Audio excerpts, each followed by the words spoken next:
Hello and welcome to the Energy Connect studio at COP28. I'm delighted to have joining me Ditlev Engel, CEO of Energy Systems at DNV. Ditlev, thank you so much for joining me. Thank you for having me. And great to see you in person finally. Likewise.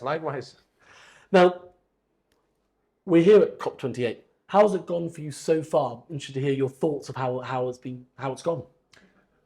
It's of course still early days. The COP is not over yet, but I have to say, I think personally, I'm very impressed with the way it has been organized. I've been to various COPs in the past. I think they've done a very good job. Now I'm talking, logistics, infrastructure, everything, layout is working very well. I think also on the political front, what we've achieved so far of announcements, which obviously the whole reason why we're here, has been so far very promising. I will still let the champagne stay in the cooler until everything is done at the end. But I think so far it has been a very good progress, and what I've seen and experienced as well, the engagement that I've had here with a lot of people, I think there's a lot of dedication, a lot of really willingness, but we also, of course, also have to understand that the speed at which we have to deliver is going to be something at an unprecedented level in order to achieve our targets. Absolutely, Ditlev. And I think, as you just said there, we've still got a couple of days to go. But COP and COP28 is an enabler of increasing investment in the energy transition, do you think, in your view? But there's no doubt. I mean, if you look at what has happened over the years, the momentums, the discussions, it's the only place really in the world where we are all coming together and meet and to discuss. And it's very important that we get everybody involved in this process. And everybody will know that that is, of course, a very complicated process. Yeah. But I have to say, I think what has been achieved over the years has been very good. However, it doesn't change the fact that the emissions have just kept going up. So we haven't delivered as we should. But the only way we can deliver is if we do it together. So we really have to unite in order to make it happen. And so I love the theme that they have here, Unite, Act, Deliver, because I think this is what it's all about. And we have to remember that we have to take the emissions down with 8% every single year. And then people are saying, what is 8%? Well, when we were all sitting at home during COVID a few years ago, which I don't think any of us would appreciate to do again, we managed to get the emissions down by 6%. And we can only stop flying once. So getting it down 8% every single year, there's only two ways we can do that. And that is think totally about scaling. And secondly, technology is the only thing that will help us to achieve that. Absolutely. And, so you're saying unite together. I mean, one element that, has been mentioned and hopefully we'll see more of is greater private sector investment is going to be needed to meet any of these targets. Yeah. But I think, at DNV, we are very technology optimistic. We look every year at how things should evolve in our energy transition outlook, where we are forecasting not what we would like the future to be, but we think the most likely future will be based upon the cost of the technologies and the scaling of the technologies. And there we are seeing a world that we will get to around 2.2 degrees centigrade, which is obviously not what we want.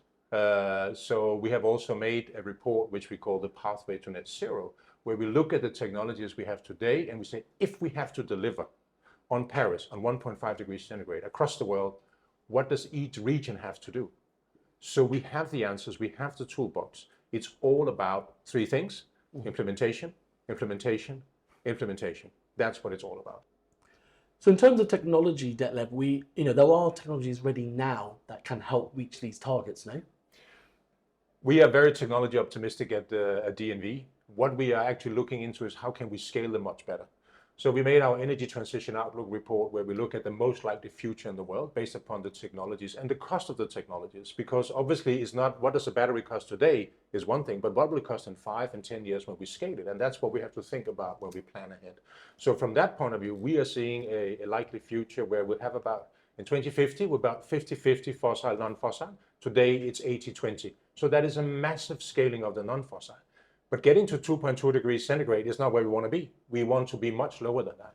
So we also looked into a pathway saying, if we have to deliver on the Paris Agreement, which we have to, what would it take with the technologies we have? And then we have looked into that. So we are actually saying the technologies need scalability. They need long-term commitments in order for them to happen. And then we need to use what we have. We have many discussions around the technologies.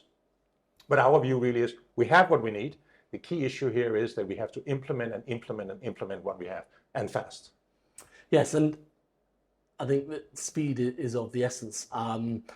Another element that you hear a lot about is, the hard to abate sectors, industries. Yeah. What are the challenges there of how they can decarbonize and what is needed to decarbonize some of those sectors?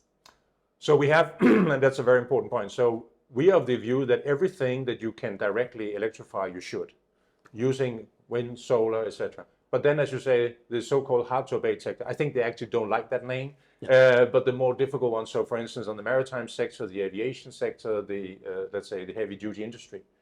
And there we have to realize, and everybody, a lot of talk about hydrogen, but we also have to remember what do they need to get there. So in our forecast, we think that hydrogen will maybe get to 5% energy mix by 2050, because it will take much longer to scale than we think.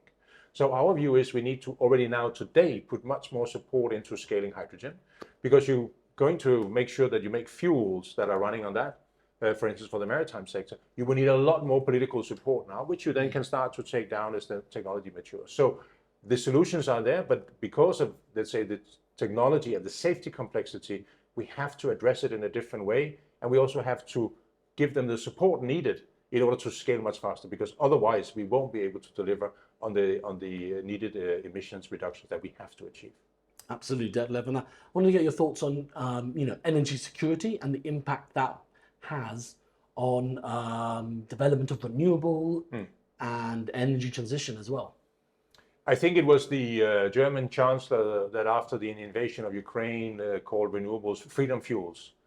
And I think energy security is just building on the momentum that you have from the climate perspective. So I see them that they go hand in hand. And we should also therefore say that we should continue on this path, because it will add to the security as well. But security is also, for instance, on cybersecurity.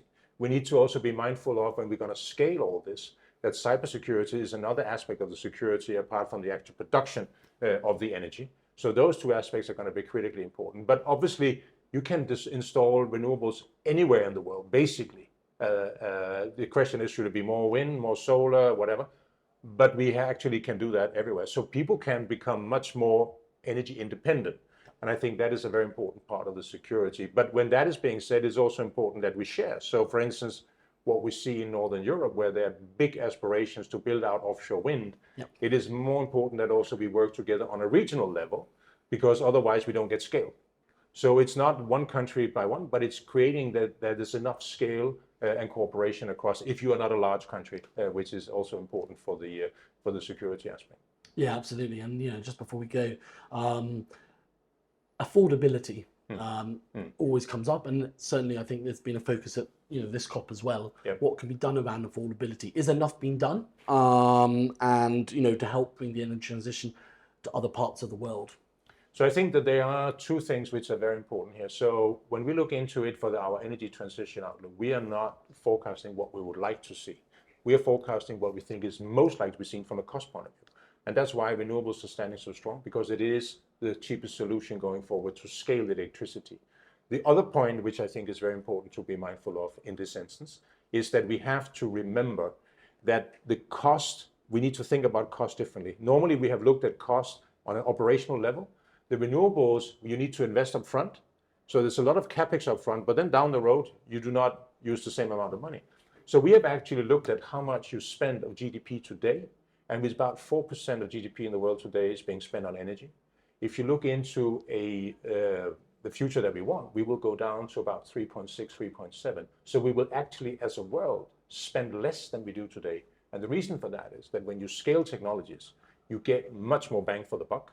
We can see that. So every time you invest $1, if you invested in a wind turbine 10 years ago or 20 years ago, you get significantly more output for that $1 today than you did back then. And that is the same for all of the technologies. So they will be much more cost efficient. And then we also have to remember that when we move into a much more renewable world, we get a much higher degree of energy efficiency that, for instance, we're getting from coal today. So not only will we get more bang for the buck, we'll actually also get a much higher degree of efficiency. So that actually means that even though we have seen in the world that energy demand has always gone up, we are actually seeing a world where we think is starting to plateau, not because the world is not growing in GDP or population, but because we are actually going to get a much more energy efficient system.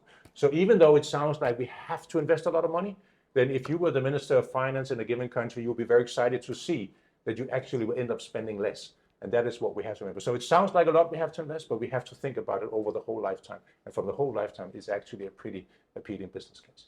That's really interesting, Ditlev. Well, I really appreciate you coming down to the Energy Connect studio. And it sounds like you have a positive experience of COP, which is always good to hear. Absolutely. Thank you for having me.